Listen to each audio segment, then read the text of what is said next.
My name is Jenna, and this is the story of how my stepmother's actions unraveled not just her life, but also every ounce of sympathy I once had for her. I'm 23, and I've been dealing with a chronic illness since I was a child. My dad, who is 48, has been my rock through it all. Every surgery, every hospital stay, every time I felt like giving up, he was there. But things took a turn when he remarried a woman who, from day one, seemed hell-bent on making me feel like a stranger in my own home. I guess I'll just start from the beginning. Dad met my stepmom, Grace, about 7 years ago, not long after I'd turned 16. My mom passed away when I was only 10, and in those early years after she died, it was just me and Dad. We were all each other had. So when Grace entered the picture, I wanted to be happy for him. I really did. But from the first time I met her, something felt off. She seemed nice enough at first, but there was an edge to her smile and a coldness in her eyes whenever Dad wasn't around. I couldn't quite put my finger on it, but it was clear early on that she wasn't interested in building a relationship with me.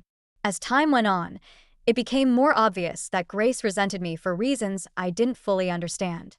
She married my dad, but it often felt like she was trying to erase any trace of my mom from our lives.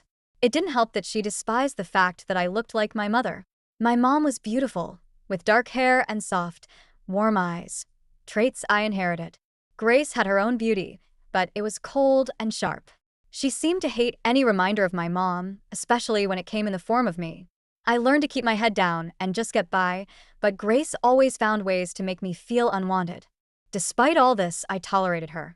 My dad loved her, and I didn't want to ruin that for him.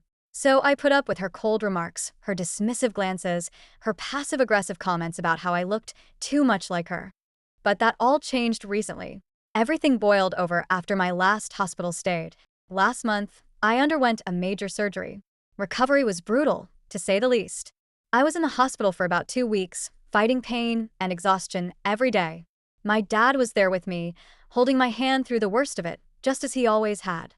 But near the end of my stay, he had to leave for a business trip.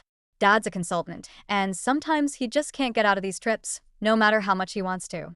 He felt terrible about leaving me, but I told him it was fine. I was used to being strong for him. Grace was supposed to pick me up from the hospital. I didn't expect much, a quick drive home, maybe a half-hearted welcome back. But when she showed up, she seemed almost annoyed by my presence, as if she had better things to do than help me get settled back home. I ignored it, as I had learned to do over the years, and tried to make myself comfortable in my own bed again. After a long nap, I woke up feeling a little more like myself and decided to freshen up my room a bit. That's when I noticed something strange. My room felt bare. At first, I thought maybe I was just disoriented, still recovering from the anesthesia. But then it hit me. Things were missing, important things. My mom's old jewelry box, the framed photos we kept of her, letters she had written to me as a child, all gone. Panic surged through me. I stumbled out of my room and started searching the entire house. I went from room to room, checking every closet and storage area, hoping I'd find my mom's things stashed somewhere. But everything was gone. My heart was racing, and I felt a wave of nausea wash over me. I could barely stand, but I had to know what had happened to the last memories I had of her. I found Grace in the living room, calmly reading a magazine. My voice shook as I asked her if she'd moved my things. She looked up, a smug smile playing on her lips, and said, "You don't need to worry about any of that anymore." I felt my stomach drop. "What do you mean? I don't need to worry?" Her smile widened. "I took care of it. It's all gone now." The realization hit me like a punch to the gut. She had destroyed everything, every last piece of my mother's memory that I had left. My voice trembled as I demanded an explanation, but she just laughed and said, "Your dad and I needed to move on with our lives. He doesn't need reminders of his old life." I couldn't believe what I was hearing. I tried to tell her she had made a huge mistake, that Dad would be furious when he found out. But she brushed me off, saying, "I know your dad better than you do. He'll be happy I did this for us." I felt a rage boiling up inside me that I had never felt before. I wanted to scream, to throw things, to hurt her like she had hurt me. But instead, I turned and walked away, my heart shattered. I was grieving all over again, not just for my mother, but for the memories Grace had so cruelly erased.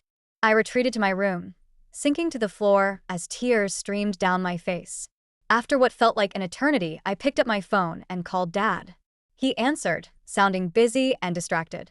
I tried to explain what Grace had done, but he didn't seem to grasp the gravity of the situation.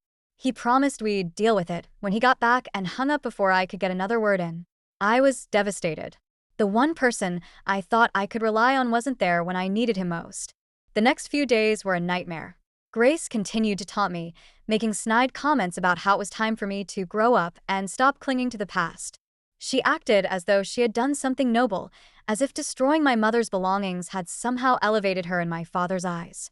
I felt trapped and alone, forced to endure her cruelty in silence.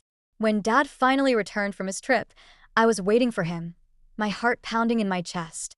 I told him everything again, and this time he listened. I could see the disbelief on his face, the horror dawning as he realized the extent of Grace's actions. I took him to my room, then to the storage closet, and showed him the emptiness where my mother's belongings used to be.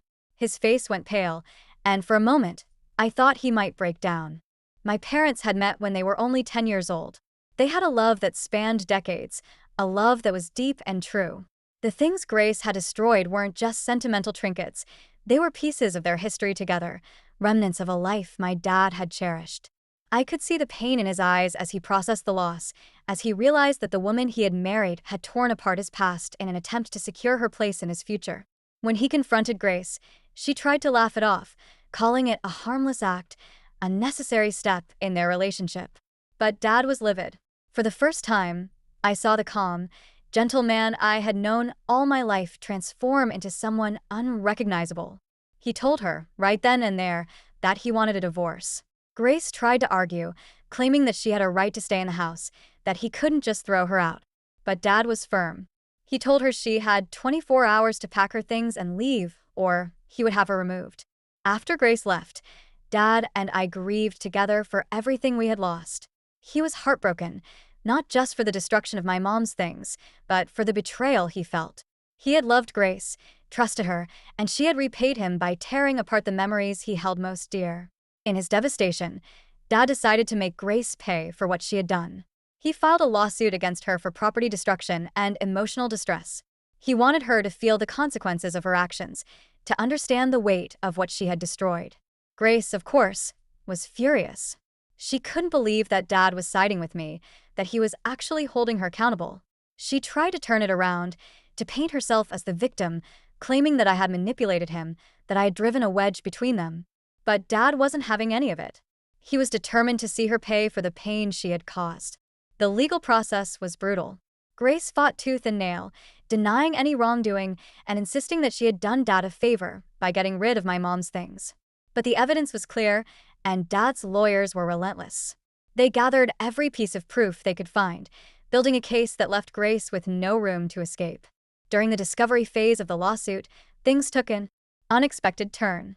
The lawyers uncovered financial discrepancies, transactions that didn't add up, withdrawals from my dad's business accounts that Grace had made without his knowledge. It turned out she had been siphoning money from his accounts for years, funding her luxurious lifestyle under the guise of household expenses. Dad was crushed. He had trusted her, given her access to his finances, and she had betrayed him in the worst possible way. This wasn't just a matter of emotional manipulation anymore. It was fraud. Dad decided to press charges for embezzlement, determined to make sure Grace faced the full extent of the law. The lawsuit grew even more complex, with both property destruction and fraud charges on the table. Grace's lawyer tried to negotiate, to settle out of court, but Dad was resolute. He didn't want a settlement. He wanted justice. Months passed, and the case dragged on. Grace's reputation crumbled, her social circle distancing themselves as the truth came out. People who had once admired her saw her for what she was, a manipulative, greedy woman who had tried to erase a family's memories for her own selfish gain. She lost her lavish lifestyle, her friends, and her dignity, forced to face the consequences of her actions.